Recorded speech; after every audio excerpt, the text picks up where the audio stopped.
Hello, my name is Steve D'Agostino, and my co-host Ann Fernald and I welcome you to the Twice Over podcast, because to teach is to learn twice over. In this episode, Burying the Book, we are joined by Melkana Brakalova-Trevithick, professor of mathematics at Fordham University, who shares her thoughts about the language of math and how to address the challenges of math instruction. Welcome to this episode of the Twice Over podcast. We're really delighted to be joined by our colleague, Professor of Mathematics, Melkana Brakalova-Trevithick. She is a wonderful mathematics instructor, and we've been talking a lot this season about teaching STEM, challenges to teaching STEM during the pandemic, and ways we think about teaching different disciplines. We've been really focusing on thinking about math, especially, and so we're really happy to have you here with us, Melkana. So welcome to the podcast. So Melkana, can you talk to us a little bit about, let's start back before you even came to Fordham, and how did you decide to become a professor of mathematics? What made you become a mathematician? I fall into a certain category among mathematicians. Some of us have decided to become mathematicians when we were children. So it was maybe around fifth grade that made me aware that I really love math. And it was done by a challenge. My math teacher said that I'm a mediocre student. Ooh. And somehow this just sparkled a great ambition on my behalf. I did not rely on any parental or grandparental in my case, because I was living at that time with my grandparents' advice. I sat down and solved 2,000 questions. I solved anything under the sun I could put my hands on, and and lo and behold, I suddenly became very confident and very good at math. So is that a technique you use with your students now? You take them aside and say, I think you're mediocre. Okay. Well, maybe with some of them, it might work very well. Like if they're not doing well and you tell them that and they say, well, no, I am not. And that would be fine. But I don't think so. I think I try to encourage everybody to do the best they can and enjoy it. You're a little girl, someone lights a fire under you because they kind of tell you can't, you're not very good at it, and you dive in, just feet first. Head first, I don't know which way, but you dive in, right? When did you know that you also wanted to teach math? When I decided that I need to make money, the first thing that came to mind was I can tutor. And that was like a magic for me. Like, wow, you can actually sit down with somebody and teach them. I was 17-year-old, and how would you, this is like a big responsibility. So I did enjoy very much working with children that were almost my age. I always loved explaining to some of my friends, if they had questions in math, how I would do it. Let me tell you. So I really enjoyed that. So maybe I wasn't aware of teaching as a profession, because that is a profession and it requires its own practice and skills and thinking. But I was thinking of this as a experience. Give what I have to somebody else.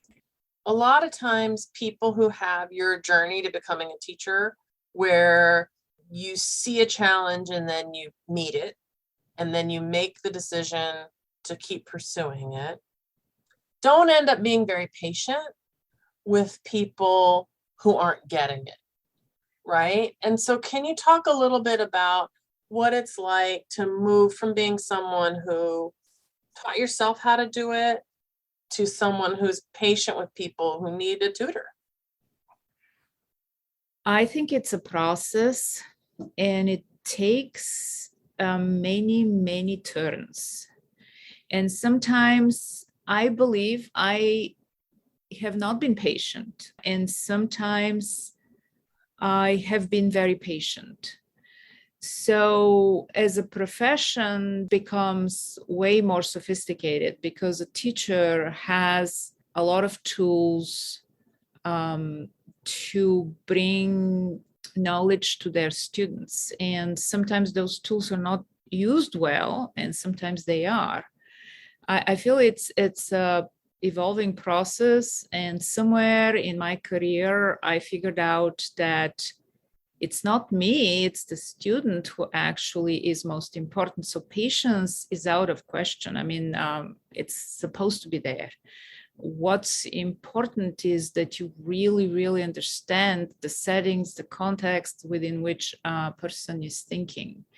And everybody is unique. So you cannot apply the same approach to other people. You have to figure out how to really get to a person who is trying to understand something that's hard.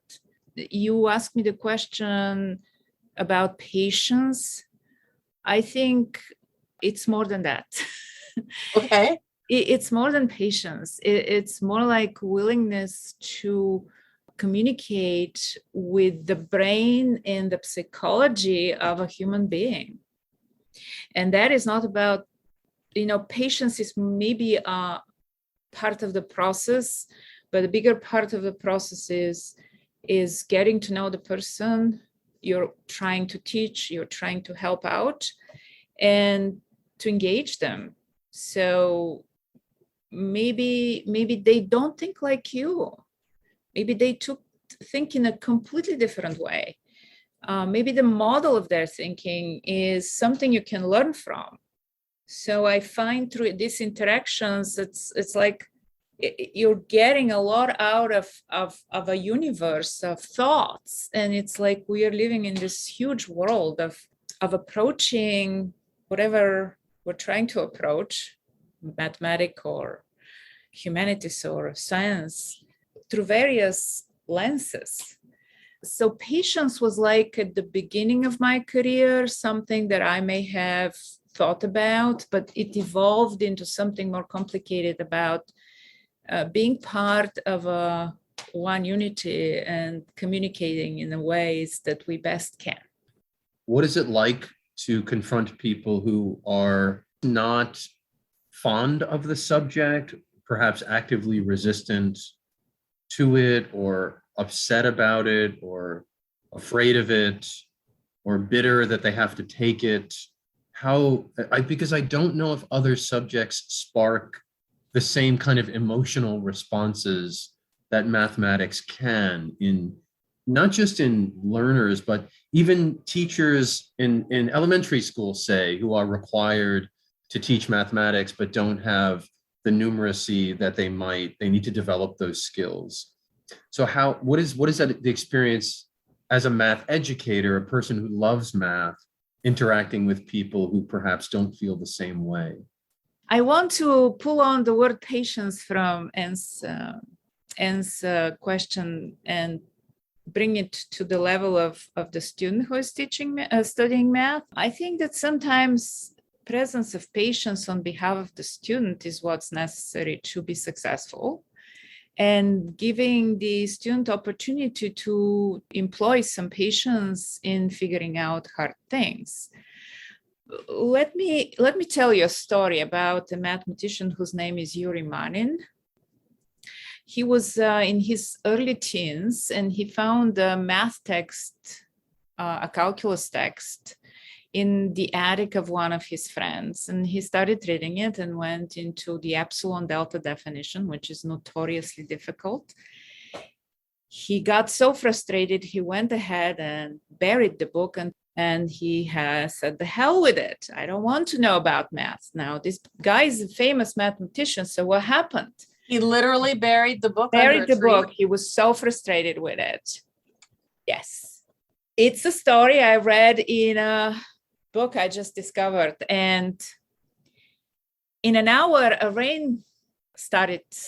And he said, that book, I have to go get it. And he got the book, and he understood that he loved it no matter what. So to start with patience, he didn't have the patience, and he was a young person. So in some way, I feel that we all go through that frustration and hate. It's not only love for the subject. And only gradually we learn how to deal with the difficulties. And the reason mathematics is probably so difficult is because it's a language by itself, and it's hard to communicate and to inspire students to learn it. So we are talking about very condensed language developed over centuries, millennia to say, and it is really difficult to find a way to produce some sort of a level of knowledge that everybody has to have when it took 2,000 years to develop it. And lo and behold, in Greece, 300 years before BC, Euclid wrote his Elements and wrote about the Pythagorean theorem without knowing anything about numbers. Numbers were discovered much later. So these are like well-accepted concepts that we should know about, but mathematics is way more beyond numbers. And so even numbers took a while to develop. So the approach to this kind of difficulties of understanding concepts and abstract ideas is very important. So there are many approaches to bringing people to enjoy them rather than hate them. But I'm telling you, a real mathematician buried the book. He didn't want to know anything about calculus. But I love that story. I love that story. And one of the things that we've been hearing a lot since the pandemic, right, is that people's tolerance, I mean, we've been living in a difficult moment, a difficult historical moment, a difficult time. People are stressed out, they're tired. And so how has your approach to encouraging students to stay in difficulty, keep trying to answer the problem, don't Google the answer, don't give up, don't bury the book. If you bury the book, go get it.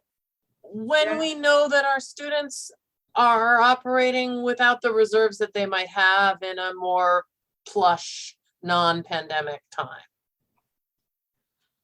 I think I've always tried to be friendly and kind of encouraging, present, and being there, and holding my hand out and saying, please come and talk to me. I would like to help you.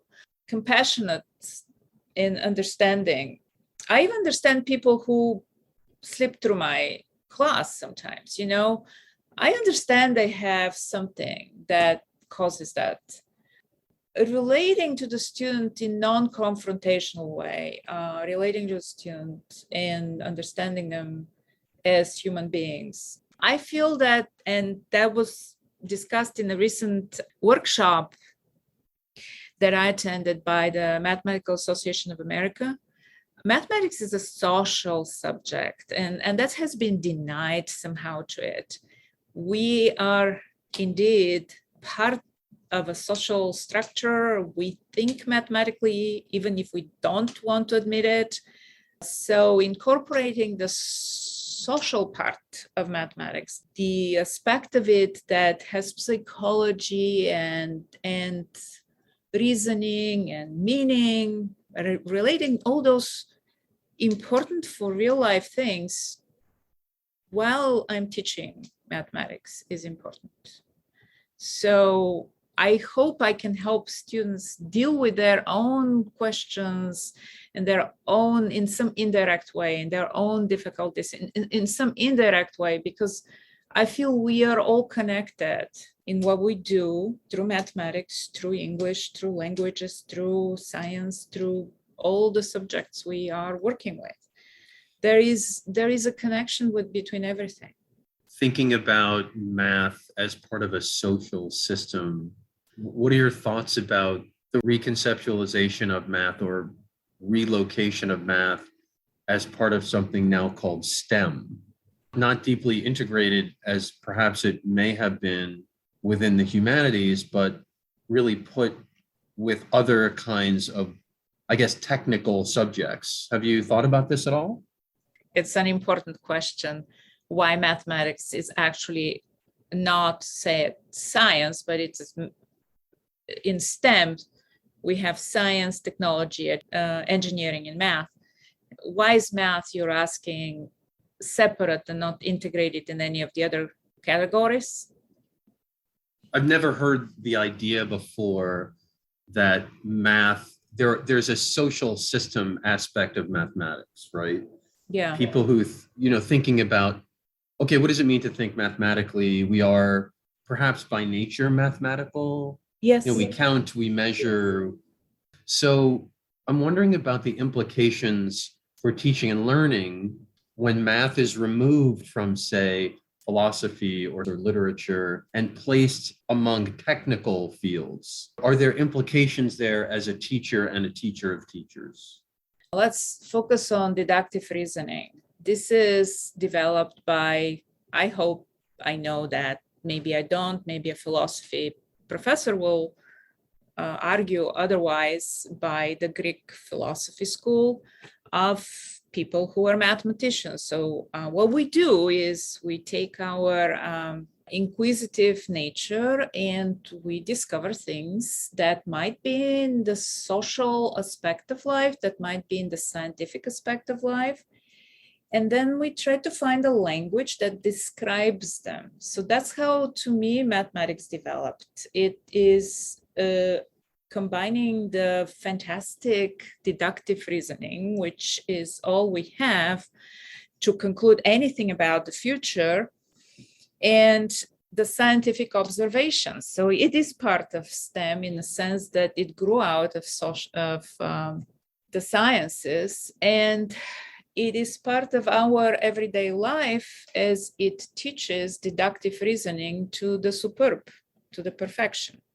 Now, if we want to really have great curriculum, we should be able to integrate the common parts in this Venn diagram between math and the sciences, but also between math and the humanities.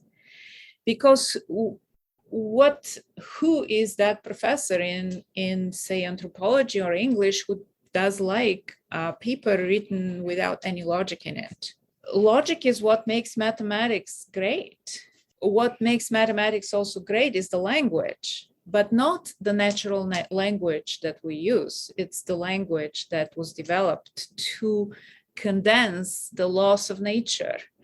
And so we kind of struggle with that language, but I feel that your question of math together with the sciences outside of the other disciplines is that you're just asking my thoughts about it. And I'm feeling like, yeah, math really relates to the sciences because it grows out of them in engineering and technology, but it also is part, in my opinion, it's not about adding and subtracting mindlessly, algorithmically. That is, leave this to the computers. Math is about discovering, creating, and moving between different disciplines. Like you open an economics textbook, you understand it because you know a little bit about math. You open sophisticated philosophical treatise and you understand something about it because you know about math. You open some heavy document describing policy issues and you understand something about it because you know about math, because you know something about thinking rigorously and deductively and inductively and so on and so on. I haven't taken math in a long time. I never took calculus. I loved some aspects of math a ton. And I loved symbolic logic, which is like the combination of philosophy and mathematics. Sometimes when I'm trying to explain something really complex in a narrative, I'll go back to symbolic logic because I can just represent it quickly and people can see the structure of what I'm saying. And one of the experiences I have is my students look at that if P then Q and Q, and they get so mad at me because they want my English class to be separate from what they've done in their philosophy or their math class. And I'm like, no, these are tools. Like I'm using a very, very elementary version of a tool to help make an explanation across a disciplinary boundary that's totally artificial. Like it might help your brain comprehend something in this novel that has a really complicated plot if we simplify it into this logical progression. But I get there'll always be a certain swath of the class who are like betrayed that I have introduced something that looks like an algebraic equation onto the blackboard. Right. And that is speaking a lot of psychology of our approach to study. It's mostly negative feelings that fuel that response to your actual providing of means to understand something deep. And rejecting those means is like rejecting oneself the opportunity to understand. So there is something about losing curiosity and losing faith and feeling betrayed by the way we teach math. It is a skill, and it is a skill that is not necessarily God-given, but can be acquired. But maybe for some, it's kind of God-given, a skill that allows for the initiative of the individual to flourish and to justify that I need that knowledge. I need to understand. I want to understand. If you press somebody to do something, they don't want to do it. I think that's how math has developed, the hate about math. You kind of force people to follow some algorithms they don't care about. Maybe the students would have appreciated your bringing this magic deductive rules, inference rules to them if they were not already in the other camp. Oh, I don't want to know it.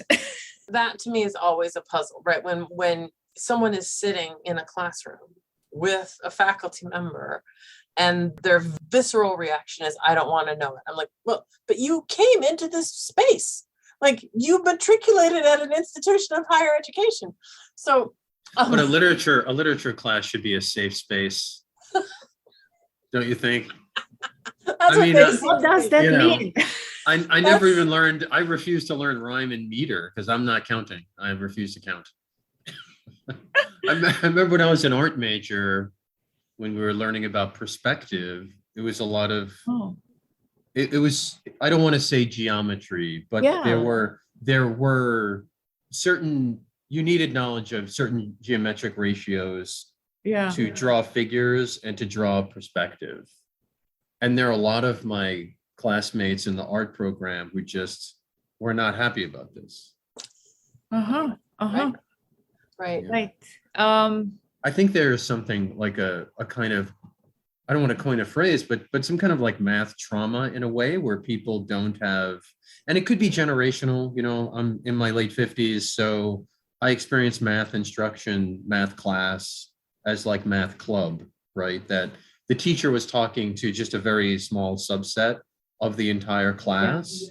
And it was communicated, around 13, 14 years old, that if you're not good in math, it's going to have real implications for your future prospects. I see.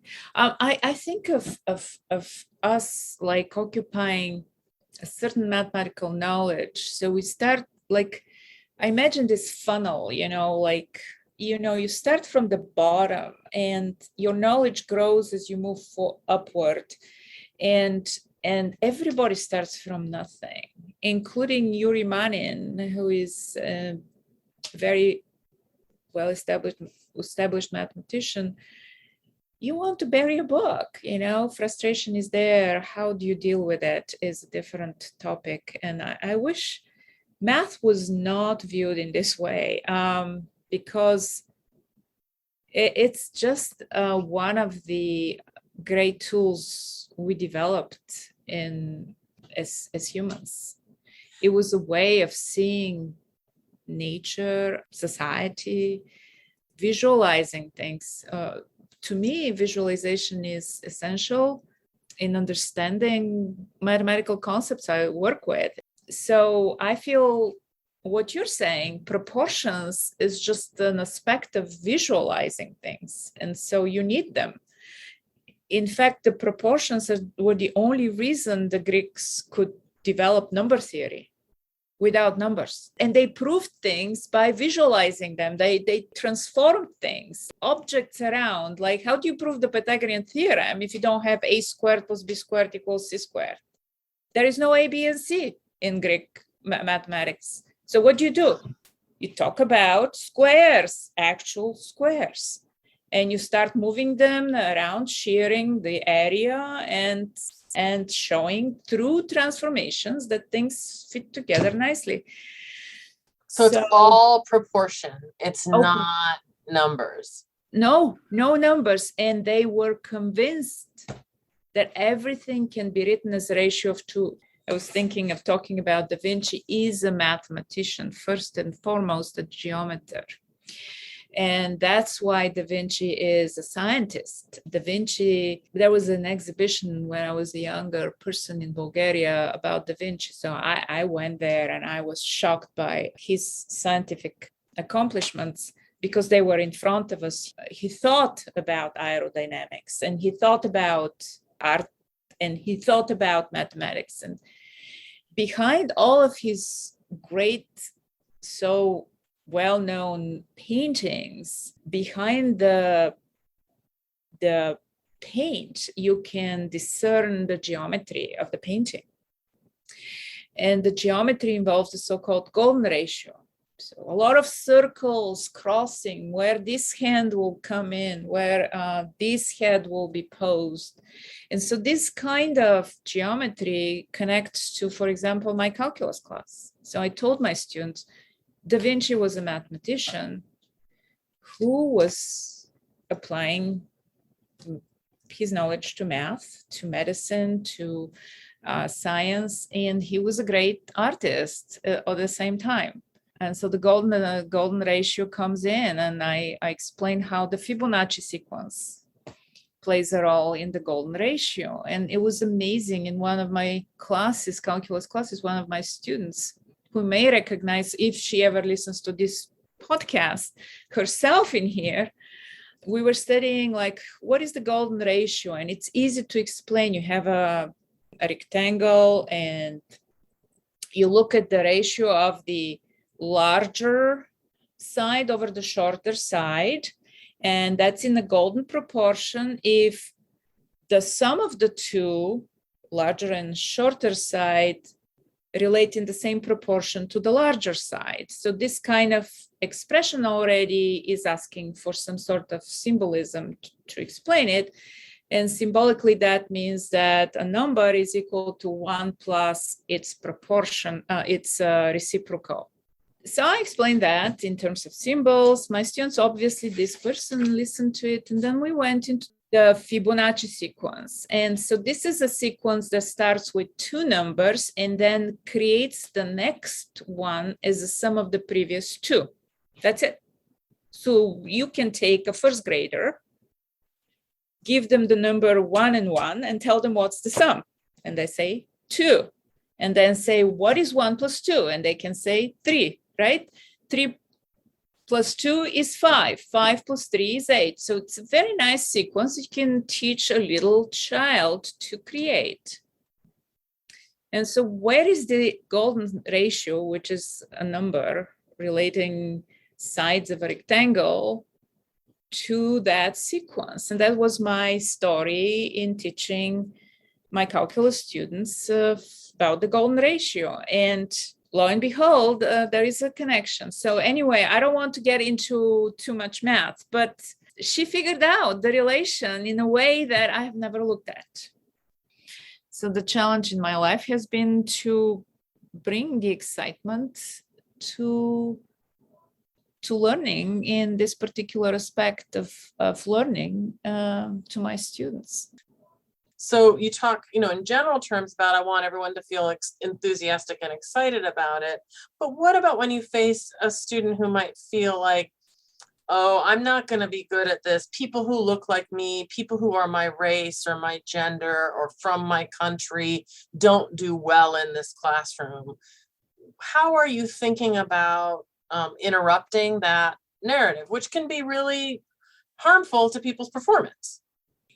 I don't think math should be considered different from other subjects in terms of treating those issues. You might be right that it is harder to address them in a way that breaks those boundaries and provides opportunities in terms of teaching. But I feel like if we treat everybody equally and they feel comfortable and they feel like this is safe for me and it's a math class and I'm safe here, it's kind of teaching indirectly exactly what you're talking about. We are not different. We're the same. We have the same opportunities. To me, that wasn't a problem until I started realizing it is a problem of a society I became a member of. I am learning about it and I am trying to work on it. And I always understand better what the situation is. And it's not pretty. Providing a safe environment where everybody can thrive is one way to address it. This has to be genuine.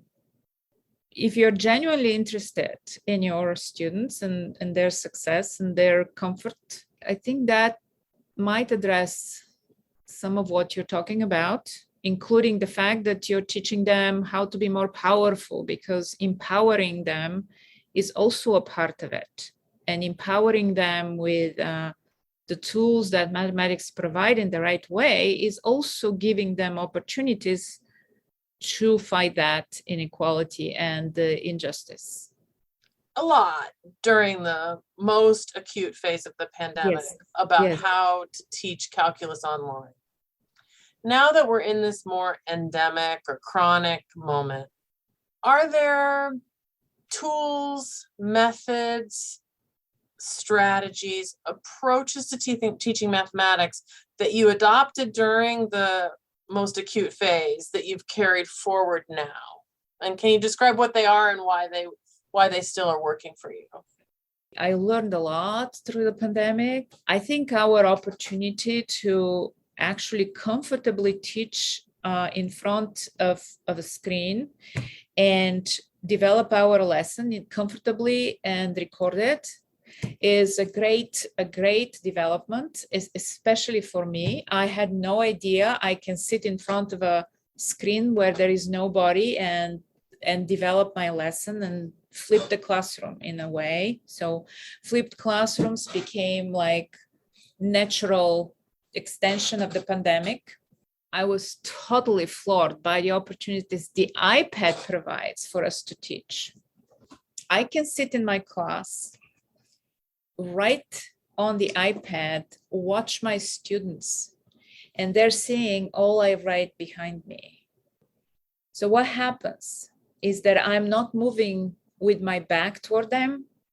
I am communicating with them, something that is being actually projected.